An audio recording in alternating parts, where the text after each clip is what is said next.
"You get the photo albums," Dad announced, sliding the dusty box across the attorney's conference table like he was discarding trash.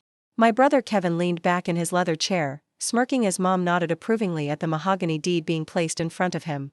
But why was Grandma's actual attorney, Mr. Harrison, still standing by the door with a sealed manila envelope I'd never seen before? I sat there in my simple black dress, the same one I'd worn to Grandma's funeral 3 days ago, watching my family divide her life into neat little piles. Kevin was getting the Victorian house on Maple Street. The house where I'd spent every summer of my childhood, where Grandma taught me to bake her secret lemon cake recipe, where I'd slept in the lavender room and dreamed about my future. Kevin, who hadn't visited her in 4 years, was getting it all. "The savings accounts total approximately $340,000, Dad continued, reading from the document their family attorney had prepared. "That will also go to Kevin, as the eldest grandchild and the one most capable of managing significant assets." Most capable. The word stung more than I expected. I was a forensic accountant for one of the largest firms in Chicago. I'd helped recover millions in fraud cases, testified in federal court, and earned my CPA before I turned 25. But to my family, I would always be the quiet daughter who made less important choices. "The jewelry goes to Patricia," Dad nodded toward my mother, who was already eyeing the antique diamond brooch Grandma had worn to every family Christmas. "Sentimental value only, of course." Of course. Everything of actual value went to Kevin.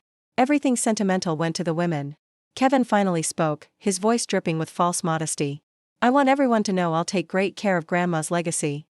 Maybe I'll renovate the house, turn it into a vacation rental. Passive income, you know?" My stomach turned. Grandma had lived in that house for 53 years. She'd raised her children there, watched her grandchildren play in the garden, and taken her final breath in the bedroom overlooking the rose bushes she planted on her wedding anniversary. And Kevin wanted to turn it into a vacation rental. "Is there anything you'd like to say, Elena?" Mom asked, her tone suggesting I should express gratitude for the photo albums. I looked at the box in front of me. Old photographs, some dating back to the 1940s. My grandmother's wedding photos, pictures of my mother as a baby, images of a family history that apparently only I cared about preserving. "These photos are beautiful," I said quietly. "Thank you." Kevin snorted. "Always so easy to please, aren't you, sis?" That's when Mr. Harrison cleared his throat. He was an older gentleman, probably in his early 70s, with silver hair and glasses that made him look like a distinguished owl. He'd been Grandma's personal attorney for over 30 years, long before Dad had hired his own lawyer to help with the estate. "If I may," Mr. Harrison said, stepping forward, "there appears to be some confusion about the nature of Mrs. Whitmore's estate." Dad's smile flickered. "Confusion? We have the will right here, drawn up by my attorney." "Yes, I see that," Mr. Harrison replied, adjusting his glasses. "However, that document only covers what I would call the secondary estate. The items you've been discussing represent approximately 4% of your mother's actual holdings." The room went silent. 4%? Mom repeated, her voice suddenly sharp. "What are you talking about?" Mr. Harrison opened the manila envelope and withdrew a thick stack of documents. 32 years ago, Eleanor Whitmore established a living trust. She updated it regularly, most recently 3 years ago, several months after. He paused, looking directly at me. "Several months after her granddaughter Elena moved back to Chicago to be closer to her during her illness." I felt my heart stop. I remembered that time. I'd left a higher-paying job in New York to transfer to my firm's Chicago office. I'd spent every weekend with Grandma, driving her to doctor's appointments, sitting with her during chemotherapy, holding her hand when she was scared. Kevin had visited once, for approximately 2 hours, because he had a business meeting nearby. "The trust," Mr. Harrison continued, "contains the primary assets of the estate. Several investment portfolios, real estate holdings in 3 states, stock in multiple corporations, and various other assets. The current value of the trust is approximately $8.2 million. Dad stood up so fast his chair nearly fell over. "That's impossible. My mother was a retired schoolteacher. She lived on a pension." "Your mother was a retired schoolteacher who was also an exceptionally savvy investor," Mr. Harrison said calmly.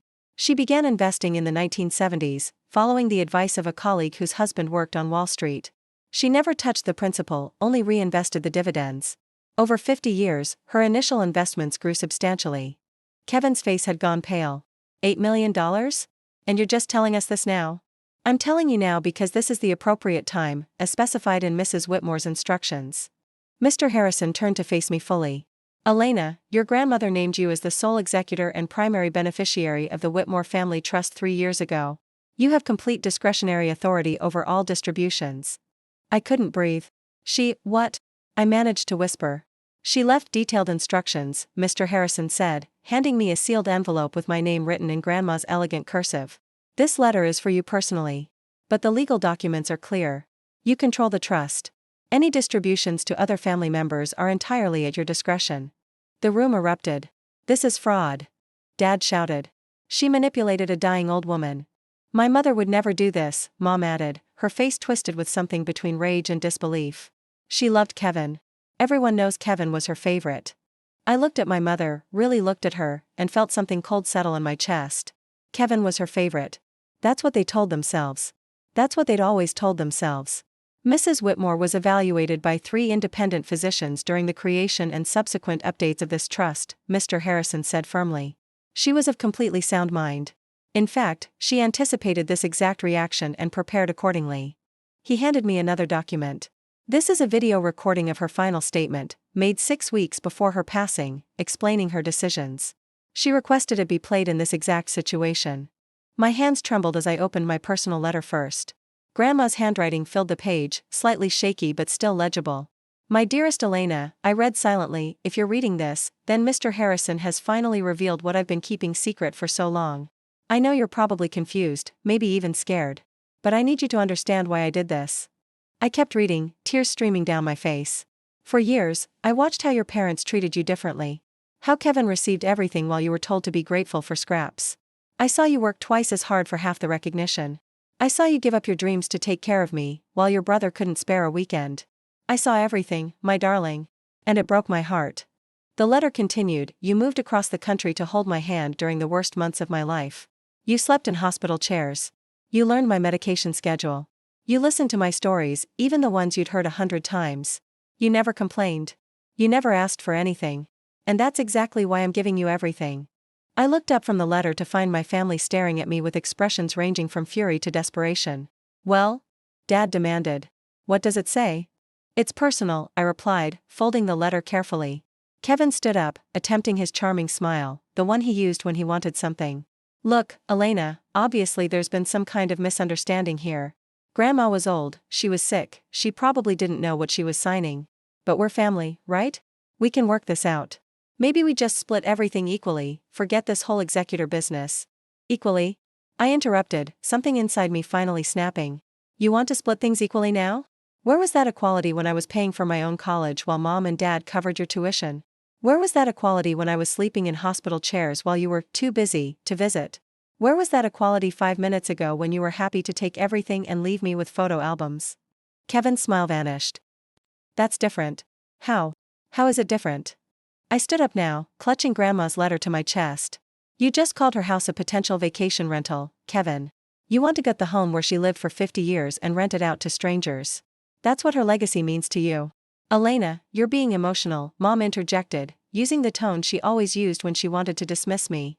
We understand you're upset about losing Grandma, we all are, but you can't let grief cloud your judgment about family responsibilities. Family responsibilities? I repeated incredulously. You want to talk about family responsibilities? I was there, Mom. Every single day at the end. I held her hand when she was scared. I read to her when she couldn't sleep. I was there when she took her last breath. Where were you? Where was Kevin? Where was Dad? The silence was deafening. I was handling business matters, Dad said stiffly. Someone had to manage the practical aspects. The practical aspects, I echoed. You mean you were already planning how to divide her things before she was even gone? That's why you had your attorney draw up that will without consulting Mr. Harrison, isn't it? You thought you could bypass the trust entirely. Dad's face turned red. I don't have to justify myself to you. No, you don't. But Grandma already knew. She knew exactly what you would try to do. I turned to Mr. Harrison. Please play the video. Mr. Harrison nodded and connected his laptop to the conference room's screen. A moment later, Grandma appeared, sitting in her favorite armchair in the lavender room, looking tired but determined. Hello, my family, she began, her voice weak but clear. If you're watching this, it means things went exactly as I expected at the reading of my will. Let me guess, Harold divided my things himself, Kevin got everything valuable, and Elena got the photo albums. Kevin shifted uncomfortably in his seat. I know my family, Grandma continued in the video. I've watched the dynamics for decades. I've seen how Elena was always overlooked, always undervalued, always expected to give while everyone else took. And I'm done pretending it's acceptable. She leaned forward slightly. Kevin, I love you, but you have never worked for anything in your life. Everything was handed to you, and you've never appreciated any of it. The last time you visited me, you spent 2 hours complaining about your stock portfolio while I was recovering from chemotherapy. You didn't ask how I was feeling. Not once. Mom put her hand over her mouth. Patricia, Harold, you're my children, and I will always love you. But you failed as parents. You created a golden child and a scapegoat, and you've never acknowledged the damage that caused. Elena deserved so much better than what you gave her, and she succeeded anyway, not because of your support but despite your neglect. Grandma's eyes seemed to look directly through the screen.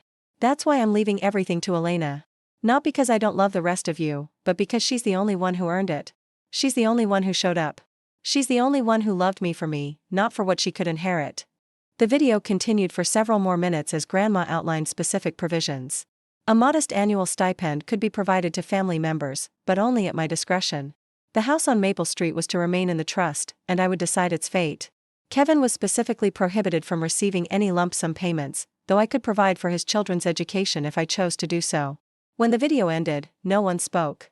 Finally, Kevin broke the silence. This is insane. We'll contest it. No judge will uphold this. Mr. Harrison shook his head. Mr. Whitmore, I've been practicing estate law for 45 years. This trust is ironclad. It's been reviewed by multiple attorneys, witnessed by independent parties, and supported by extensive documentation of Mrs. Whitmore's mental capacity and intentions. Contesting it would be extraordinarily expensive and almost certainly unsuccessful. Almost certainly, Kevin repeated desperately. So there's a chance? There isn't, I interrupted. Grandma knew you'd try this. She spent 3 years making sure you couldn't. I gathered my photo albums and the envelope of documents. I need some time to process all of this. Mr. Harrison, can we schedule a meeting next week to go over the details? Of course, Elena. I'll call your office Monday. I turned to leave, but Mom grabbed my arm. Elena, wait. Let's talk about this. We're family. We can work something out. I looked at her hand on my arm, then at her face, searching for something genuine. All I saw was calculation. You know what's funny, Mom? All my life, I wanted you to see me. Really see me. Not as the afterthought, not as the backup plan, not as the one who would always be there to pick up the pieces. Just as me. I gently removed her hand. Grandma saw me. That's why she did this. Not to punish you, but to finally give me what you never did, recognition that I matter. Kevin made one last attempt. Elena, come on. We're blood. Whatever issues we've had, we can work through them. Let's just sit down like adults and figure out a fair distribution. Fair, I said, almost laughing. 5 minutes ago, fair meant photo albums for me and everything else for you. Now that I have the power, suddenly you want to negotiate. I walked toward the door, then paused. You know what? Grandma left instructions for the annual stipends. Small ones. Enough for modest living expenses, nothing more. I was planning to be more generous than she suggested. I was going to ignore the hurt and do what family does, take care of each other. I turned to face them one last time. But that vacation rental comment, Kevin? The way you talked about gutting her home for passive income before she's been dead a week? That changed things. I opened the door. The house stays in the trust. No one gets to touch it. Maybe I'll turn it into a scholarship fund for first-generation college students. That's something Grandma would have loved, helping people who actually have to work for what they get. Elena. Dad shouted. You walk out that door, and you're no longer part of this family. I stopped in the doorway. For a moment, I felt the old fear, the desperate need for acceptance that had controlled me for so long. Then I remembered Grandma's letter, her words about watching me give and give while they only took. I was never really part of this family, Dad. I was just useful when you needed something. The difference now is that I finally understand that, and I don't need your approval anymore. I walked out of that conference room and into the bright afternoon sunlight. My phone buzzed with a text from Mr. Harrison. Your grandmother would be proud. She always said you were the strongest one. I stood on the sidewalk, clutching my box of photo albums, these priceless memories that my family had considered worthless. In that box was a picture of Grandma holding me as a baby, her smile radiant with love. Even then, she had seen something in me worth nurturing. $8 million. I still couldn't wrap my head around it. But more than the money, more than the power it represented, what moved me was the recognition.